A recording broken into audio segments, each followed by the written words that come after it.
They have lied to us, they have deceived us, and we have the documented evidence.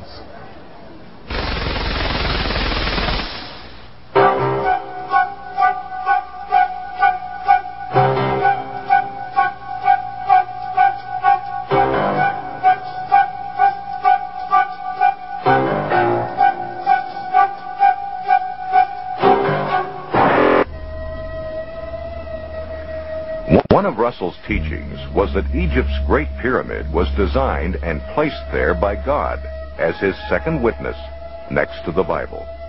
It would be an instrument to reveal his great plan of the ages for mankind. This measurement indicates the length of the year, the weight of the earth, the distance to the sun, etc. Russell believed his dates and chronology were confirmed by the measurements of the interior passageways of the Great Pyramid. According to Russell, the passageways verified 1914 as the year the world would end. Finally, 1914 came and went. Russell and his followers were not raptured from the earth, and the end had not come. John Knight, who was 15 years old at the time, remembers what came next. Well, when 1914 came, of course, we had to change our views, just like we had to change the views later. The date was pushed forward to 1915, then 1918. Certainly Armageddon was just around the corner. But in 1916, Charles Taze Russell died, sick, weary, and disappointed. A massive stone pyramid stands today at his gravesite as an embarrassing reminder of his false prophecies. Through hard-fisted, inside political manipulation, Joseph Franklin Rutherford, a Missouri lawyer who had given himself the title of judge, became the second president of the Watchtower Bible and Tract Society in 1917. In 1918, Judge Rutherford's lecture, entitled "Millions Now Living Will Never Die," was the beginning of a worldwide recruiting effort called the Millions Campaign. Not too surprisingly, it proclaimed the coming destruction of the existing world.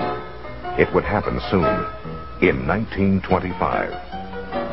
Based upon the promises set forth in the divine word, we must reach the positive and indisputable conclusion that millions now living will never die.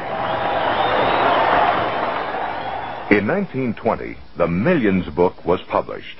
In it, Rutherford claimed the Bible proved that in 1925, Abraham, Isaac, Jacob, and other faithful men of old were to be resurrected, to rule henceforth as princes on the new paradise earth.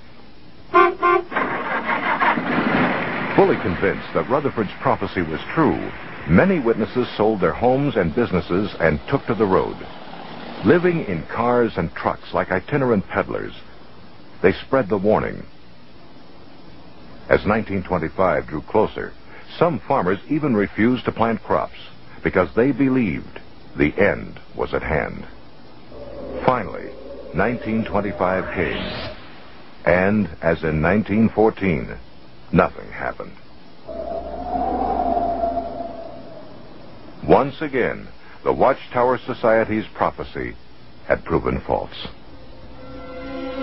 As Russell had done, Rutherford doggedly held to the story that the end was just around the corner. In 1929, the judge had this palatial mansion constructed.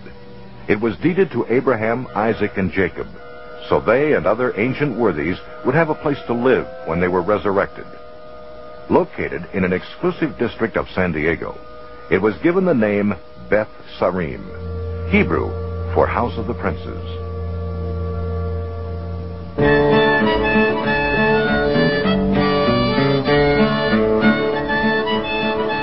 The world entered the Great Depression, but Rutherford lived like a millionaire, spending the winter months at Beth Sarim, summering in Europe. As Americans suffered through poverty and deprivation, Rutherford enjoyed the use of 2 16-cylinder Cadillacs.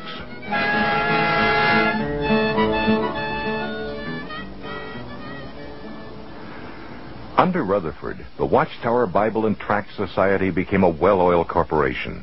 New books, literature, and tracts poured forth in a flood to be sold door to door by faithful witnesses. He drove his followers to labor hard for the Lord. He advised young couples not to marry, but to put all their energies into proclaiming the kingdom. Even portable phonographs were utilized at the doorstep. Because the people have been induced to believe that Christianity and religion are the same thing. Around the world, zealous witnesses paraded in front of churches on Sunday mornings, bearing placards with the slogan, "Religion is a snare and a racket."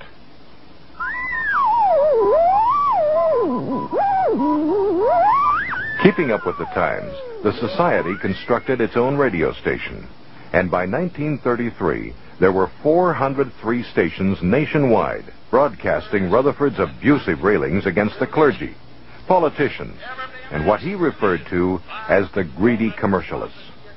On the radio and in print, he continually stressed that the end of the world was just months away. The end finally came, but only for Rutherford. In 1942, he died at Beth Serene, the house he had built as a luxurious testimony to God's name. In retrospect, perhaps the only testimony this lovely mansion ever gave was to the cash value of false prophecy. In 1948, the Society quietly sold the property, covering up an embarrassing chapter in its history. Today, most modern Jehovah's Witnesses are unaware that Beth Serene ever existed. With Rutherford's passing, the flamboyant era of charismatic personalities passed as well. They have lied to us, they have deceived us, and we have the documented evidence